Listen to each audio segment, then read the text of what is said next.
मैं KD sir, आपका KDS classes Prayagraj में स्वागत करता हूं। अभी तक अगर बात की जाए, हम लोगों ने कॉम्प्लेक्स नंबर क्लास 11 के चैप्टर का वीडियो आप देख रहे होंगे। इसके अंदर हम लोगों ने बात की, सबसे पहले हम लोगों ने देखा कि कॉम्प्लेक्स नंबर का डेवलपमेंट के पीछे क्या विचार थे, कहाँ से ऐसे आइडियाज़ आए कि कॉम्प्लेक्स नंबर जैसा भी कोई नंबर होगा। अगर उसके बाद हम लोगों ने बात की कि आई के ऊपर, जो कि आई एक नोटेशन है कॉम्प्लेक्स नंबर के, i equal to square root of -1 के ऊपर अगर पावर्स, पॉजिटिव इंटीग्रल पावर्स बढ़ते हैं तो उसके वैल्यू पे क्या फ़र्क पड़ेगा, वैल्यू क्या होंगी। उसके बाद हम लोगों ने फर्दर हम लोगों ने बात की कि उसी में कुछ जनरलाइज वैल्यूज़ देखी, जैसे आई के ऊपर इंटीग्रल 4 कॉन्जुगेटिव इंटीग्रल पावर का अगर समेसन है तो उसका वैल्यू क्या होगा। ये सभी आपको पिछले वीडियोज़ में देखने को मिला होगा। दूसरा, हम लोगों ने वहाँ पे सीखा कि जेड बार कैसे डेवलप करते हैं, कैसे निकलता है। फिर हम लोगों ने देखा अर्जेंट प्लेन पर जेड बार को कैसे डिनोट किया जाता है, जेड को कैसे डिनोट किया जाता है, और मॉड ऑफ जेड का फिजिकली ज्योमेट्रिकल इंटरप्रिटेशन क्या होता है। इतनी बात होने के बाद हम लोग अब आज जो नया टॉपिक है, that is the operation of complex number. हम लोग देखेंगे कि जैसे नंबर्स में मैथमेटिकली ऑपरेशंस हैं, समेशन, सब्ट्रैक्शंस, डिवीज़न, मल्टीप्लिकेशन, इसी तरह से कॉम्प्लेक्स नंबर में 100% नंबर है तो कॉम्प्लेक्स नंबर में भी ऐसे ही होगा। आज इसी पर चर्चा की जाएगी और यही सीखने का हम लोग प्रयास करेंगे कि दो कॉम्प्लेक्स नंबर को कैसे ऐड किया जाएगा, उसका एडिशन कैसे होगा, दो कॉम्प्लेक्स नंबर का सब्ट्रैक्शन कैसे होगा, दो कॉम्प्लेक्स नंबर का मल्टीप्लिकेशन कैसा होगा और डिवीज़न कैसे होगा। आइए फिर शुरुआत करते हैं बिना देर किए हुए वीडियो। चलिए आइए देखते हैं operation of complex number. Complex number के अंदर हम लोग देखेंगे addition of the complex number. देखिए, लेट पहले कंसीडर कर लेते हैं दो complex number. Let z1 is equal to x1 plus i y1 and z2 equal to x2 plus i y2। अब इन्हीं दोनों कॉम्प्लेक्स नंबर के ऊपर हम लोग ऑपरेशन करके देखेंगे। नंबर एक, पहला क्या, addition of two complex number, addition of z1 and z2। इसका मतलब अगर z1 प्लस z2 किया जाएगा तो क्या होगा। देखिए, z1 प्लस z2 का मतलब x1 plus i y1 plus x2 plus i y2। अगर इसको अगर ऐड किया जाएगा तो क्या प्रभाव पड़ेगा। देखिए, जो रियल पार्ट है z1 और z2 का वो एक जगह ऐड होगा और इमेजिनरी पार्ट z1 z2 का एक जगह ऐड होगा। इसका मतलब x1 plus x2 plus i y1 plus y2। इसका मतलब क्या हुआ, इसका मतलब हम कह सकते हैं क्या, z1 plus z2 is equal to real part of z1 plus real part of z2 plus i imaginary part of z1 plus imaginary part of z2। इसका मतलब z1 z2 के अंदर समेशन में रियल पार्ट दोनों के z1 और z2 का real part और इमेजनरी पार्ट z1 z2 का होगा। अब समझिएगा, अगर इसी जगह अगर हम इसी जगह देख लेते हैं addition of z1 and z2, अगर हम बोल दें z2 एक नेगेटिव नंबर है, या फिर इसी जगह चेंज कर लेते हैं, क्या हम लोग चेंज करते हैं कि अगर सब्ट्रैक्शन होगा तो फिर क्या किया जाएगा। देखिए, अगर सब्ट्रैक्शन होगा तो यहाँ पर माइनस होगा, अगर सब्ट्रैक्शन होगा तो यहाँ पर माइनस होगा और साथ में यहाँ पर भी माइनस होगा। अगर बात की जाएगी माइनस की तो जाहिर सी बात है यहाँ भी माइनस होगा और यही माइनस यहाँ मल्टीप्लाई होगा तो यहाँ भी माइनस होगा। इसका मतलब z1 माइनस z2 में अगर बात की जाएगी माइनस की तो यहाँ पर माइनस होगा और रियल पार्ट भी सब्ट्रैक्ट होगा, साथ में उसका इमेजनरी पार्ट भी सब्ट्रैक्ट होगा। इसका मतलब ये कंबाइंड बात हो गई किसकी, summation, addition and subtraction both की। इसका मतलब एडिशन और सब्ट्रैक्शन कैसे किया जाएगा ये बात हम लोग समझ गए। Addition of z1 and z2, और यहाँ पर लिख सकते हो ऑब्लिक क्या, सब्ट्रैक्शन भी हो चुका है। मुझे आशा कि ये बात आपको समझ में आ गई होगी। अब दूसरी बात समझिएगा, अगर इसी जगह हम लोग कुछ एग्जाम्पल की बात करें, क्या एग्जाम्पल देखिए, अगर एग्जाम्पल की बात करें जैसे number 1, Z1 is equal to given just 2 + 3i and Z2 is given as the -2 - 6i, ऐसे रैंडमली लेते हैं और मैंने बोला कि Z1 + Z2 फाइंड करो, Z1 + Z2, इसका मतलब इसका रियल पार्ट Z1 का और Z2 का रियल पार्ट दोनों को ऐड कर दीजिए, इसका मतलब क्या होगा 2 - 2 + i, इसका इमेजनरी पार्ट और इसका इमेजनरी पार्ट को आप ऐडअप करोगे तो फिर से वही 3 - 6, ठीक है, तो ये क्या हो जाएगा 0 - 3i, इसका मतलब Z1 + Z2 का समेसन जो होगा वो 0 - 3i होगा। अब इन नंबरों का अगर मॉडुलस की बात करें तो मॉडुलस निकाला जाता है, इस नंबर की अगर हम कॉन्जुगेट की बात करें तो वो भी निकाला जाता है, अगर बोला जाए इस नंबर को आप अर्जेंट प्लेन पे डिनोट करें तो उसको भी निकाला जा सकता है। चीज़ों में कुछ भी जो आपको सिखाया गया है वो कुछ भी कहा जा सकता है, हर एक को निकाला जा सकता है। अब हम लोग चलते हैं आगे की तरफ, दूसरा ऑपरेशन, तीसरा बोला जाए, क्या तीसरा ऑपरेशन है मल्टीप्लिकेशन ऑफ नंबर थर्ड क्या है, नंबर थर्ड है मल्टीप्लिकेशन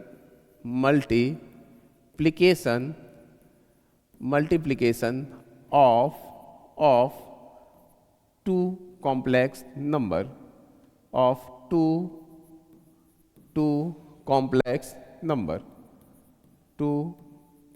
कॉम्प्लेक्स नंबर ठीक है।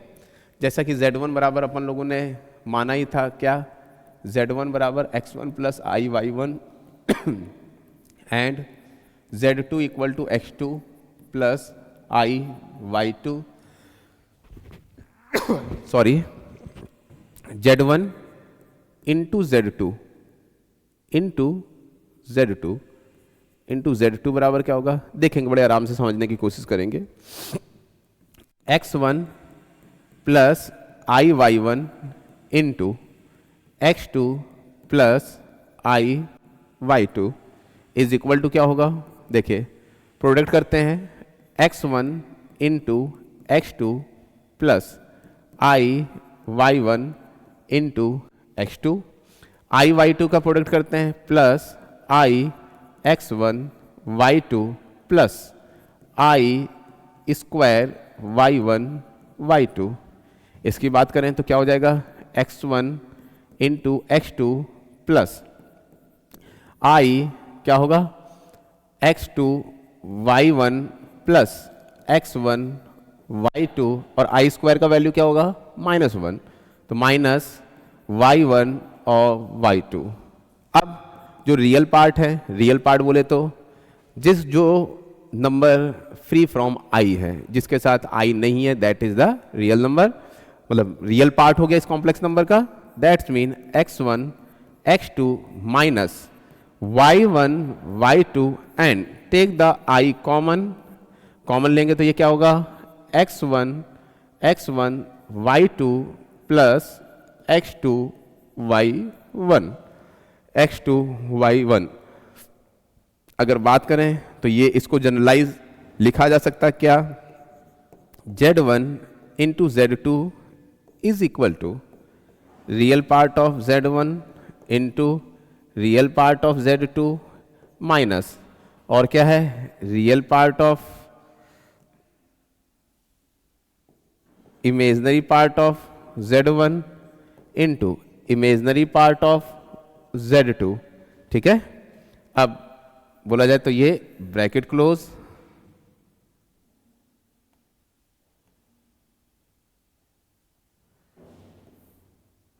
अब क्या है प्लस i, फिर real part of Z1 into imaginary part of Z2, ठीक है, फिर plus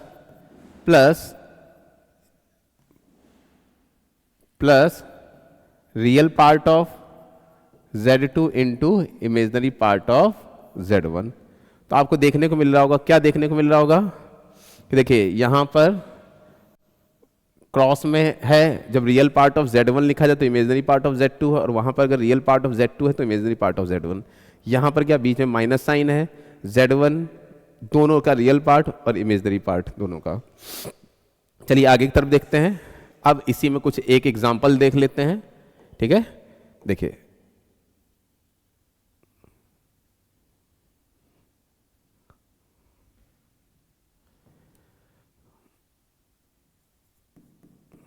example 1, suppose that Z1 बराबर 2 + 3i है and Z2 equal to -2 - 6i है।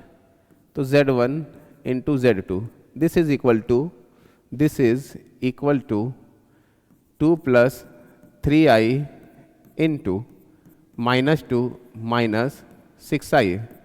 तो देखिए मल्टीप्लाई करते हैं, 2 × 2 -2, sorry 2 × -2 that is equal to -4, -2 × 3i -6i, -6i × 2 -12i, -6 × 3i that is equal to -18i square. तो ये क्या हो जाएगा, -4 -18i and 18i square that +18 और +14 -18i. This is the Z1 into Z2. You can also use the formula, you can also use this standard, but याद रखना थोड़ा सा प्रैक्टिकल वे में पॉसिबल कम होता है, इसलिए हम लोगों को ये डिटेल मेथड जरूर पता हो, डिटेल में मल्टीप्लिकेशन करना जरूर आना चाहिए। बाकी अगर ये आपको याद रहता है, आपकी मेमोरी अच्छी है, शार्प है, जो कि लॉन्ग टर्म तक याद रख सकते हो, तो डेफिनेटली इसको अगर आप याद रखते हो तो ये तो फिर बेहतर है ही, आपको क्विक करके देगा। But for the class 11th it is not a good. Class 11th में अगर आप इसका यूज़ करते हो देन हो सकता है आपको 1 नंबर का 2 नंबर के क्वेश्चन ही यही हैं, फिर वहाँ पर आपने डायरेक्ट स्कूल में लगाया तो चीज़ें थोड़ी सी नंबर आपके कम हो सकते हैं, तो कोई दिक्कत की बात नहीं है। आइए अगला ऑपरेशन देखेंगे, ऑपरेशन नंबर 4। ऑपरेशन नंबर 4 देखेंगे डिवीजन ऑफ 2 कॉम्प्लेक्स नंबर। क्या देखेंगे, division of 2 complex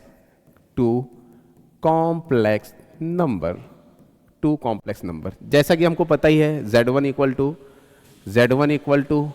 x1 + iy1 and Z2 equal to x2 + iy2। हमको करना क्या है, डिवीजन करना है। इसका मतलब Z1 × Z2, sorry Z1 upon Z2 division करना है, Z1 अपॉन Z2। इसका मतलब x1 + iy1 upon x2 + iy2। सबसे पहले बात समझिएगा, जब ऑपरेशन करेंगे तो इन जनरली a + ib फॉर्म में 2 कॉम्प्लेक्स नंबर्स होने चाहिए, फिर हम करेंगे। अगर नहीं है तो नीचे वाले को कहीं ना कहीं बनाएंगे। नीचे वाले को हमेशा कॉन्जुगेट से जब आप मल्टीप्लाई करोगे तो वो रियल नंबर में बदलेगा। इसका मतलब रियल नंबर को में बदलने के 2 ऑप्शंस हैं। नंबर 1, मॉडुलस अगर किसी भी कॉम्प्लेक्स नंबर का आप ले लेते हो तो वहाँ पर भी रियल नंबर में, प्योर रियल नंबर में बदल जाएगा। और अगर आप किसी कॉम्प्लेक्स नंबर को उसके कॉन्जुगेट से मल्टीप्लाई कर देते हो तो भी वो कॉम्प्लेक्स नंबर रियल नंबर में बदल सकता है। चलिए देखते हैं इसका कॉम्प्लेक्स नंबर क्या होगा। इसका कॉम्प्लेक्स नंबर होगा x2 - iy2। इसका कॉम्प्लेक्स नंबर क्या होगा, इसका कॉम्प्लेक्स नंबर होगा, सॉरी इसका कॉन्जुगेट जो है, जाहिर सा यहाँ मल्टीप्लाई किया गया है तो संतुलन बना रहे, इसलिए इसका ऊपर भी मल्टीप्लाई करेंगे ताकि संतुलन बना रहे। अब देखते हैं दूसरा हम लोग देखेंगे क्या होगा। देखो एक स्टैंडर्ड के फॉर्म में भी आप याद रख सकते हो, क्या, z × z bar is equal to mod of z square. इसका मतलब क्या है, x + iy × x - iy is equal to x² + y square, x² + y square. तो देखते हैं अब इस ऊपर वाले को मल्टीप्लाई किया जाए तो x1 × x2 फिर माइनस आई y1 इंटू x2, ठीक है, फिर माइनस आई x1 y2, फिर minus I square y1 y2 and it will become x2 square plus y2 square from that formula, ठीक है। देखिए तो फिर क्या करा जाएगा, फिर इसको कलेक्ट कर ले एक जगह पर, क्या x1 x2 I square will be -1 and minus minus will be +1, तो इसका मतलब प्लस y1 y2 एंड अब यहां देखेंगे i माइनस आई कॉमन, फिर क्या होगा x1 y2 plus x2 y1, अब फिर whole upon x2 square plus y2 square, ठीक है। अब देखिए मुझे लगता है इतनी बात आपको समझ में आ गई होगी, इसमें कहीं दिक्कत नहीं होनी चाहिए, ठीक है। अब देखिए एक एग्जांपल के तौर पे देखते हैं, एक एग्जांपल के तौर पे क्या देखते हैं। एग्जांपल 1 ऐसे रेंडमली ले लिया जाए, मान लीजिए z1 अपॉन z2 बराबर ले लिया जाए 2 plus 3i whole upon 1 minus i. अब इसको डिवाइड करना है तो सबसे पहले जो डिनोमिनेटर है उसके कॉन्जुगेट से मल्टीप्लाई और डिवाइड दोनों करेंगे ताकि क्वेश्चन का संतुलन बना रहे, ठीक है। तो अब क्या करेंगे, देखिए अब होगा ये 2 plus 3i that is equal to 2 plus 2 into 1 plus 3i plus 2i plus 3i square whole upon 1 square plus 1 square, i का होल स्क्वायर, i के साथ 1 है तो वहां पर 1 का स्क्वायर प्लस, तो ये क्या हो जाएगा 2 माइनस 3, i स्क्वायर की वैल्यू -1 होगी plus 5i whole upon that is upon 2। तो इसका मतलब इसको अगर लिखना चाहें तो क्या लिख सकते हो, -1/2 प्लस 5/2i। इसका मतलब z1 अपॉन z2 का कोई रियल पार्ट बोले तो -12 और z1 अपॉन z2 का कोई इमेजिनरी पार्ट बोले तो 5/2। इस तरह से हम लोगों ने कॉम्प्लेक्स नंबर, दो कॉम्प्लेक्स नंबर के ऑपरेशंस को कंप्लीट किया। इसका मतलब हम लोगों ने ये देखा कि किसी भी दो कॉम्प्लेक्स नंबर का मल्टीप्लिकेशन किया जा सकता है, डिवीजन किया जा सकता है, एडिशन किया जा सकता है और साथ में सब्ट्रैक्शन भी किया जा सकता है। ये सामने आपने, मुझे आशा है कि आप सीख गए होंगे। तब तक के लिए आपसे विदा लेते हैं। नेक्स्ट वीडियो में वापस मुलाकात होगी नए जोश, नए उमंग, नए कॉन्सेप्ट के साथ। तब तक के लिए जय हिंद, जय भारत।